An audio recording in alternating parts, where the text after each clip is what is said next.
All right, Coach, other than maybe Louisville's opening drive and that long run by Malik Cunningham, other than that, I mean, you guys held them in check, gave the offense opportunities, got the ball back for them. Just how would you assess your side of the ball last night? I thought the guys played hard. You know, the first drive, Coach Satterfield, he was different formations. It was really good. He was, you know, the first 15 plays, he's going to be all over the place. So it was a scripted, that first drive, and hats off to them. You know, it was a really good first drive, and pulled the guys to the sideline and was told them, okay, don't give them anything else, you know, free. And we had a third down in that drive where we brought pressure. We should have shrunk the coverage a little bit. We'd got off the field there. And it was another time in third down, we just misfit just that first drive, you know. And then on the touchdown run, we were out our gap. So I don't know if it was the guys was too pumped up or whatever, but we settled down after that first drive and played a good first half of football. And then got to the third quarter, you know, in the second half, and we just had some uncharacteristic things that happened to us as far as just the personal fouls.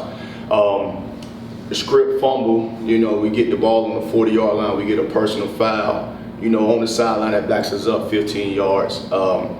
You know, we get a roughing the passer where, you know, when you watch it, I can see probably the hands was, you know, a little above the quarterback's shoulder, so that's one of those deals where the ref may or may not make the call.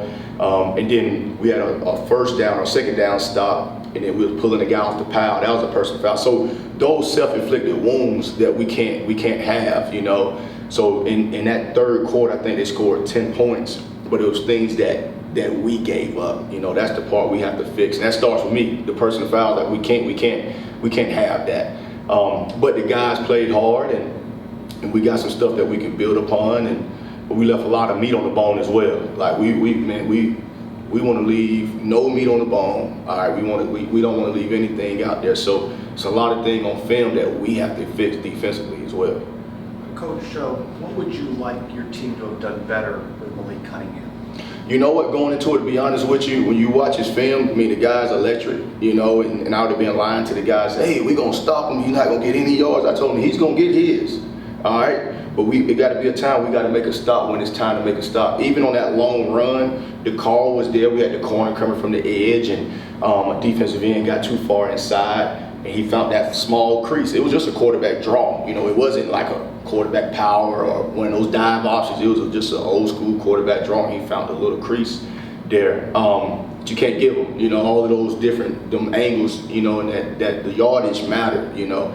So on that one, but we knew, you know, him being the type of player that he is, that he was going to get his, but we wanted to limit him on those explosive plays. Obviously, you never want to give a touchdown, ever, you know. But he's a special player, and we kept him in control for the most part until that long run. So are you happy with what your defense Absolutely did? not. Yeah. No, I ain't happy about it. Never happy about it, giving up a touchdown. But No. happy with how you defensed against Malik?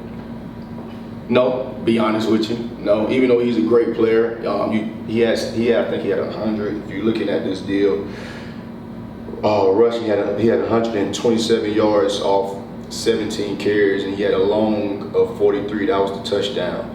You know, so I still think it's just too many yards. You know, for a quarterback, even though he's a special player, to be honest with you. How would you assess Lee Hunter's first contributions in action? Yeah, I thought he was very disruptive. When we watched the film, he was playing in the backfield a lot. You know, he's a powerful human being. You know, he's a guy that's going to be able to help us. You know, just seeing him, that's his first collegiate game. You know, that's his first time playing in a college game yesterday. So proud of where he's at. You know, looking forward to continue to coach him, Coach Martin, to get him ready, because we need to get him on the field. Travis, the penalties obviously last night were some of the bigger issues. What can you do to kind of eliminate those kind of things? And how much of that when you guys saw maybe where it's just guys losing a little bit of composure in the second half, or how much of it was actually maybe technique type stuff?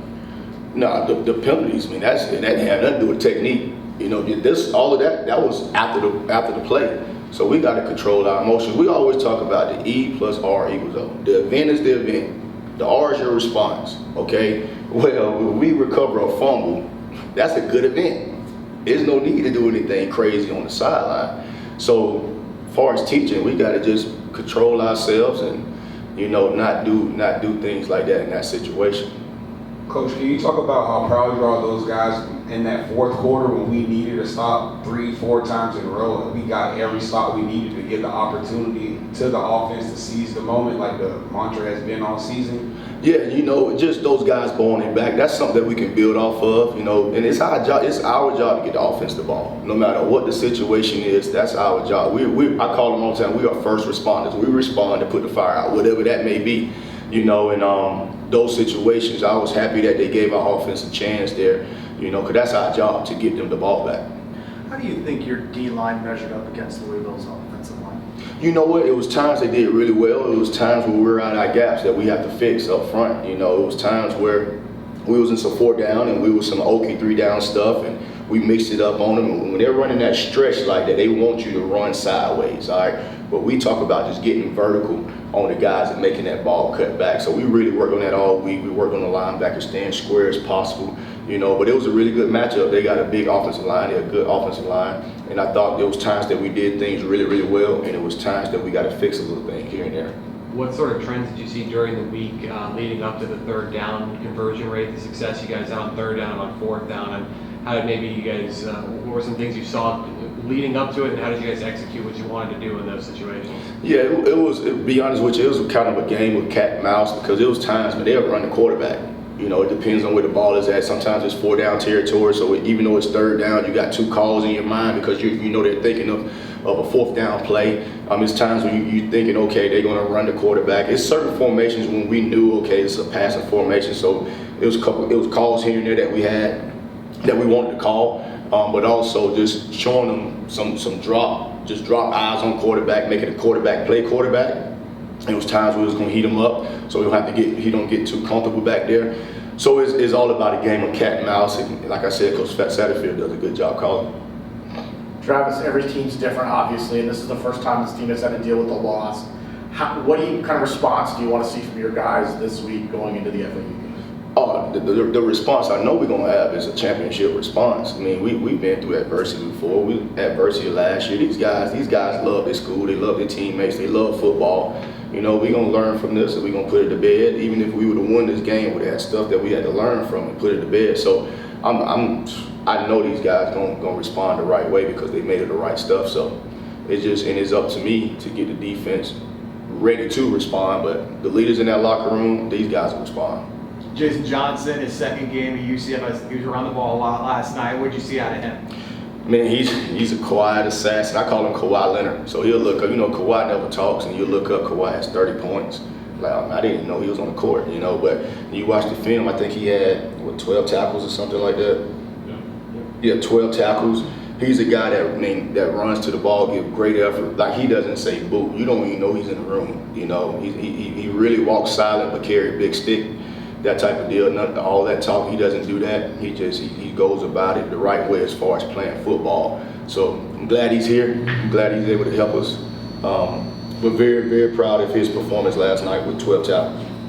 We seem to hear a lot more about Walter Yates these first 2 games than we did all of preseason camp. What are you seeing from him early on? A guy that can run, a guy that's very smart. I think he's like a 3.8 student. Him and Jason are like 3.8, 4.0s, and it's not just football. I mean, it's not just academics, it's football as well. It's just having that football IQ. Both of those guys can run. Walter can run. He really can run. He's a guy that didn't play much last year because he had a torn bicep.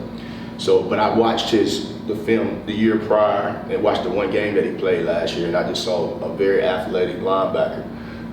But he's a guy, man, that he loves the game. He's a guy where his mom actually passed on the 9th. So that, like, just playing that game last night and just the emotion that comes with that, like it was years back, but that date is the 9th of September. And the passion that he plays with and how he plays hard for his teammates, I'm glad he's here as well. Have you spoken to Terrence Lewis since his message about potentially entering the portal, and if so, what have you said to him? I just talk about guys that you saw out there yesterday, so I don't talk about guys that wasn't with us. Coach, last night, Josh mentioned Chalk being as one of those guys to the defense that it doesn't go if he's not there. He's a glue guy. Can you talk about the game he had? He said he actually stood out to him, even though he was on the field, got his first sack last night. Can you talk about You said drop, right? Yeah, drop. Yeah. Man, I love drop. Man, he's a guy like, he matches my energy. You know, he's my type of guy. He practiced hard, he plays hard. He was actually a little under the weather yesterday. He played through it. So it wasn't really a 100% drop that we all used to. But he loves football. So I knew he was going to get the best, you know, that the best that he had yesterday was all he had, you know, because he loves football. But very encouraged by him, very pleased with his growth, you know, his just what Coach Kenny Ingram is doing with him, and continue to see him progress and get better and better. But man, I love being around him. I love being around people that love football, and he loves football. So I'm glad he's on our team. What do you think about the celebration Josh did for his first sack? Man, you know, now, Josh Sellerstar, I really thought, man, it's so many hidden things on film. That kid plays hard, man. Like everywhere you look, that number 88 is gonna be flying to the ball. Like he does it the right way. He plays tough. And he would come to me on the sideline. I got you, coach. And I was okay. I would give him a pound, but I always think, I don't know what this man talking about. But the whole time, he's out there. But he was really like playing hard for his teammates, playing hard for his school. He's a guy like, we were just grading the film. He had a bunch of extra effort points that he got, and man, all of these guys, they're fun to coach, you know. So like today, like we're gonna go in there, we're gonna go through the corrections, we're gonna put it to bed, and you know, tell these guys to move on from the game. And what sort of challenges does a team like FAU present for your defense? But I'd be lying to you if I said I even watched him. You know what I'm saying? So I really don't know. I really don't know. What I do know, a good friend of mine, Brent Dearman, is the offensive coordinator. We were at Auburn together. I know him very, very, very well. We know each other. He's my fishing buddy.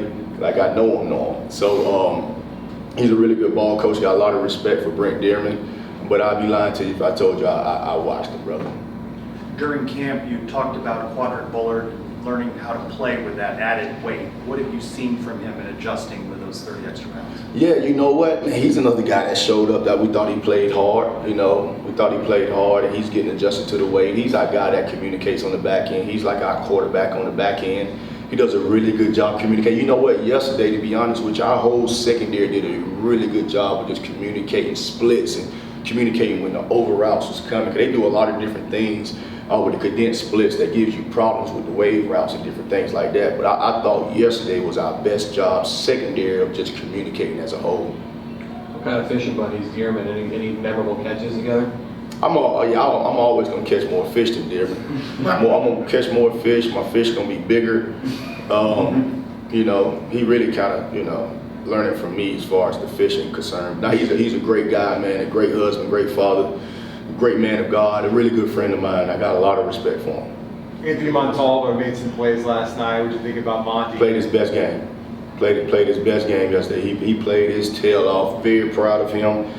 His effort. He had a lot of production points yesterday as well. He probably played his best game since we've been here. When you look at the film, how do you grade tackling through 2 games? You know what? Solid. It could be better. You know, you saw later in the game, you saw more missed tackles. You don't want to miss any tackles, but you saw more missed tackles, you know, that third and that fourth quarter. And it was times we got to get on the ground as well. But, you know, in space, we got to come to balance. We talk in terms of owning the hip, not being out of control. You know, so we got to get back to that, you know, especially when you're playing these athletes on the perimeter. Solid, could be better. Good. Thank you. guys. All right, Thanks, now. Coach.